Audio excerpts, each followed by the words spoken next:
Darating ang araw na pagsisisihan ng tao ang kanyang mga ginawa.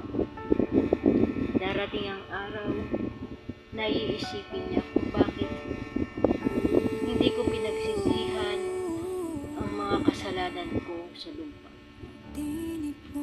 Darating ang araw na marirealize natin kung bakit hindi tayo naglingkod sa Diyos.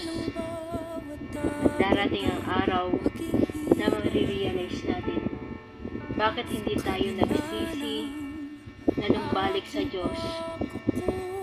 Dahil ang sabi ng salita ng Diyos ay lahat ng tao, mayaman at mahirap, ay pupunta sa kabilang buhay.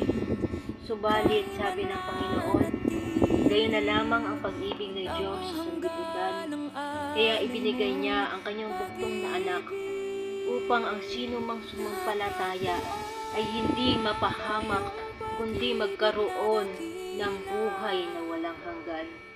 Dalawa lang ang pwedeng mangyari sa tao. Pwede kang magkaroon ng isang buhay na walang hanggan at pwede rin mapahamak ka sa naglalagablab na apoy ng impyerno. Isa lang ang masasabi ko, kapatid, mahal ka ng Diyos. Ayaw niya na mapahamak ka sa isang bagay, sa isang lugar na kung saan hindi mo gugustuhin. Kasi ang buhay natin ngayon is hanggang 70, pwedeng malakas ka pa, 70, 90, malakas ka pa, sige.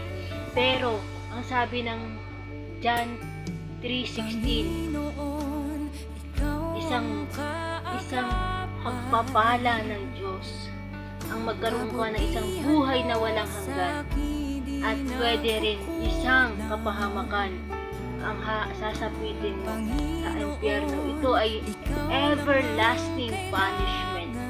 Kaya hindi ko sinasabi na mapupunta ka sa impyerno. Pero isa lang ang sabi ng Panginoon sa John 3:16. For God so loved the world that He gave His only Son, that whoever believes in Him should not perish, but have eternal life. Ngayon, kung hindi mo pa tinanggap si Kristo bilang iyong Panginoon, tagapagligtas ng iyong buhay, maaari bang manalangin tayo?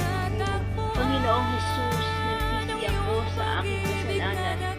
Patawarin mo po ako kung nagkulang ako. Patawarin mo po ako kung nagkasala ako simula noon hanggang ngayon. Subalit ngayon, Lord, tinatanggap kita bilang isang Diyos na aking tagapagligtas. Ikaw po ang maghari sa aking buhay. Sulat mo ang aking pangalan, Lord, sa aking buhay. At huwag mong hayaan, Lord, na habang may buhay ako, Panginoon, habang may lakas ako, Panginoon, hindi ko ipagmalaki ang merong lakas na meron ako. Hindi ko mapagmalaki ang pera na meron ako. Hindi ko maipagmalaki ang kayamanan na meron ako. Kundi, Lord, dalangin ko na Ikaw ang maipagmalaki ko. Ikaw lang ang malakas, Panginoong Jesus. Salamat, Lord, sa buhay. In Jesus' name I pray. Amen.